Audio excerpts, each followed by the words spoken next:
Thank you so much, Shri. Felice needs no introduction since she's been present throughout the entire meeting, and our newest professor. Congratulations again. Go for it. Podiums are always challenging for me, but I can actually see over this one, so that's good.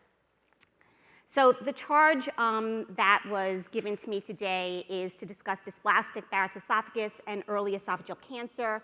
And I'm going to discuss some of the endoscopic, both diagnostics and therapeutics. And I think my talk is just a perfect segue from Sri's talk. And I'm going to talk about burn, freeze, and cut.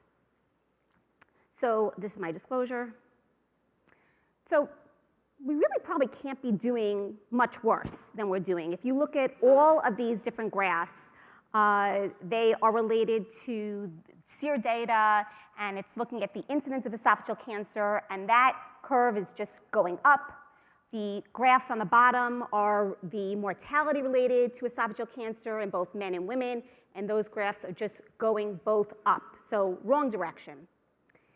I'm going to give you a picture of Barrett's esophagus, and it's not going to be an endoscopic picture. And for those of us that are endoscopists, we know that usually we would love for our patients to come to the endoscopy lab and for all of the abnormal lesions to actually be labeled and circled, like how we show them on the pretty pictures on the slides here. But this is really the picture of Barrett's esophagus. So this is a Caucasian male, central obesity, and he has Barrett's. And you can't even make this up. This gentleman drove up in a truck to fix something in my home.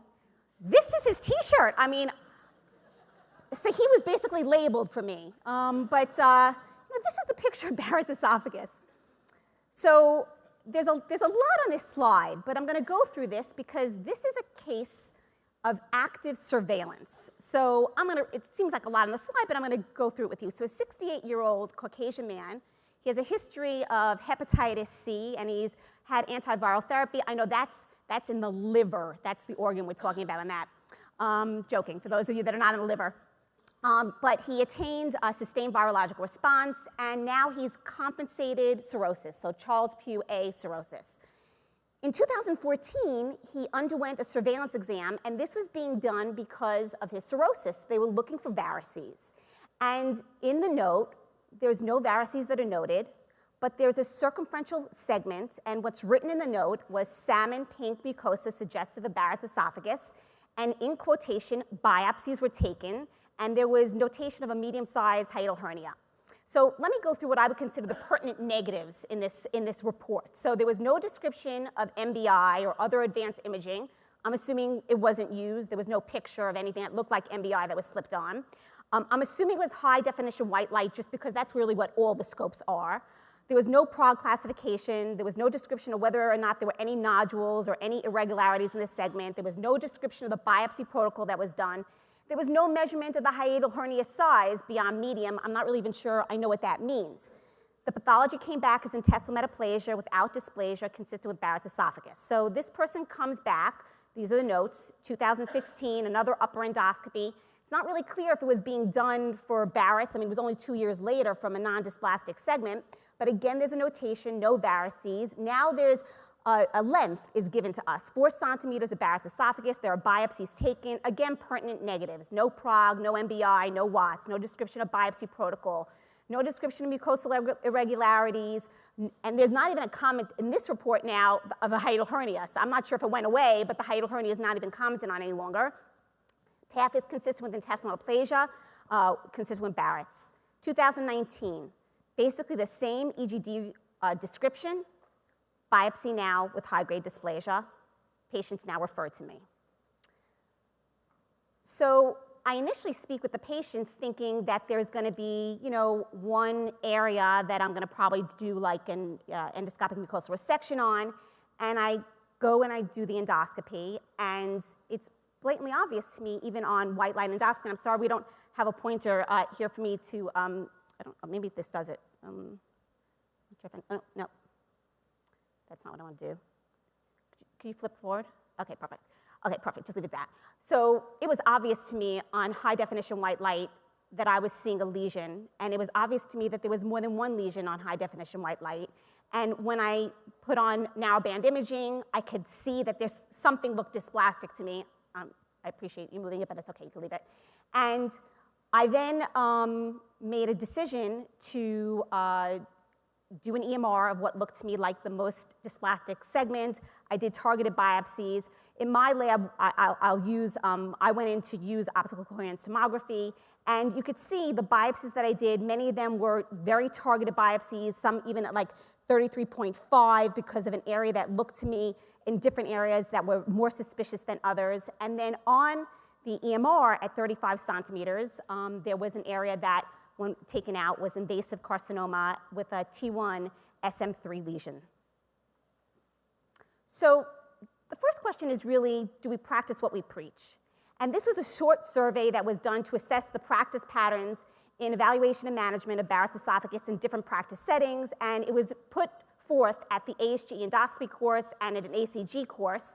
The response rate was good for doctors, 45%, and 85% of them were in a community practice. And in this survey, they basically said that in patients that they knew had Barrett's, they reported on PROG in only 19% of the time, and only 13% of community-based endoscopists actually were performing EMR, and the majority of the community-based endoscopists said that if they found something with high-grade dysplasia, they would actually move the patient over to a center of expertise.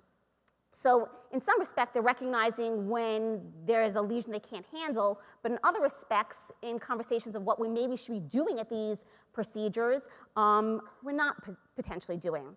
So I would say that there really is a paradigm shift in the treatment of Barrett's esophagus. So those who treat patients with Barrett's really must start to think of themselves not only as gastroenterologists, as surgeons, but as gastro-oncological surgeons, because oncologists, their mind is always about tissue and their mind is always about accurate staging, and that's not the way that gastroenterologists think. But this is not treating just reflux disease. This is treating cancer. And so in order to get accurate staging, we must do the right tests and we must do the right techniques. We have to have individualized treatment planning, because that's the only way we're going to get CRIM in these patients. And then afterwards, obviously, just like in oncology, we have to have a mechanism for doing lifelong surveillance the same way people or oncologists that treat cancer would actually have patients in ongoing surveillance programs. But classic gastroenterology practices are really not necessarily set up this way. So Shri had actually spoken about this, but it's so true. So that picture is a little boy playing hide and seek, and I would be remiss to talk about ablation if I didn't say if you can't find it, you will never be able to treat it, and we are missing a lot. So surveillance must be done meticulously and systematically. Barrett's dysplasia often presents as subtle flat lesions. There's a direct correlation between inspection time and visible lesions. So, and this is the reason why. So here I have the circle. But if I just lift up the first image, and we were being honest with ourselves, we would have to say it is very challenging to find that subtle, flat, depressed lesion. And this is a study that was looking at how long should you actually take to look. Sri was actually commenting on this a little bit. 112 patients in surveillance endoscopy, 11 individual endoscopists. They did this Barrett's inspection time of 1 minute, and you can definitely see that a longer inspection time increased your detection of high-grade dysplasia. And he had already gone through this study, so I'm not going to comment on it, but the ability for people who are in expert centers to identify lesions is definitely out there in terms of literature. So now that we've found the dysplasia, what must happen? EMR, resection of all nodule lesions must happen. That's both diagnostic and therapeutic. So if someone is practicing this in the arena of Barrett's and they do not feel confident and comfortable to do EMR, they should not be taking care of Barrett's patients. That's really probably the way it should be. It probably should be handed over, because in general, often if we're not comfortable doing a technique, we will very often talk ourselves into the fact that the person doesn't even need it. So they might see a little thing, but you don't do it, so you might even say to yourself, maybe it doesn't even need to happen. After you've done the EMR, you must ablate all the remaining flat Barrett's, and endotherapy continues until all dysplasia and all intestinal aplasia is gone. Then there must be controlled acid and lifelong surveillance. So if you identify a nodule, you must do EMR because EMR is essential in the staging, and it can both increase your staging and decrease your staging of lesions. What about EUS? Is that necessary? Well, really routine staging of patients with nodular Barrett's esophagus with EUS, no benefit over EMR. Maybe in T1B disease if you're worried about lymph nodes, but in terms of the regular, what you need to have in your practice, sticking with EMR is the way to go. And this is the reason why. So we all must understand the 5-layer architecture of the wall to be able to understand why we need to do EMR and other techniques to get deeper into the tissue. So what is the risk of lymph node metastasis and high-grade dysplasia and early esophageal cancer? There's a big divide in the risk. And when you go below T1M into the submucosa, that is where the risk of lymph nodes goes up markedly, and ablative techniques are no longer appropriate. In fact, surgical resection or even systemic therapy may be the only option for patients at that point in time. So factors that predict the risks of lymph node metastases: depth of tumor invasion, tumor diameter, lymphovascular invasion, and the degree of differentiation. So what about endoscopic eradication therapies? So these are what's out there for us to do. What I'm going to concentrate on is EMR. We've already touched upon that, but also radiofrequency ablation and cryoablation. And the goal of endoscopic eradication therapy is to achieve lasting and durable eradication of dysplasia and all intestinal metaplasia. So this is an algorithm of treatment modality in nodular Barrett's. If the patient comes in with endoscopically visible nodularity in Barrett's esophagus, you must do an EMR. If it's just low-grade dysplasia, you could then move on to endoscopic ablative therapy. If it's high-grade dysplasia and you've got it all out, especially any visible lesions, you go on to endoscopic ablative therapy. But in these higher grade lesions, you have to look at the histology, and that's where obviously our pathologists play a huge role in what we need to do, whether or not ablative therapy is just the thing that we need, or whether or not we need to go on to multidisciplinary oncological care. Can you take out an entire segment just with EMR? There are definite studies, and you can, especially in short segment Barrett's, you can take out just with stepwise EMR the entire stricture. If you go more than, let's say, 75% of the circumference, that's where stricture rates go up, but this is definitely an ablative technology and technique that you can use in your practice. The key thing, though, with EMR is that you must review the EMR specimens with an expert pathologist, and if there is neoplasia at the deep margin, additional endoscopic or surgical interventions must happen. So working hand in hand with a GI pathologist is key to being able to treat this. So what about radiofrequency ablation? Well, this is the AIM-D trial. This was the one that got everything going. This was a randomized controlled trial, 127 patients, low-grade dysplasia and high-grade dysplasia. They followed them for 12 months, and the eradication rates with radiofrequency ablation were phenomenal in this, and it was for both high-grade dysplasia as well as low-grade dysplasia. The story continued onto 5-year durability following RFA, just as robust following that. And there have been now systematic reviews looking at over almost 4,000 patients with radiofrequency ablation and the efficacy and the durability. So this is absolutely an ablative technology that is here to stay. It's also been shown to be as robust potentially for low-grade dysplasia. Initially it came out for high-grade dysplasia, but certainly this is what we're offering to our patients at this point in time as well. So both high-grade dysplasia as well as low-grade dysplasia. What about cryotherapy? Is this really cool or is this just lukewarm? You know, they were much later to the game than radiofrequency ablation, and it's conceptually very appealing. You preserve the extracellular matrix, you can get a deeper level of ablation, people have actually potentially less pain, and the stricture rate may be less.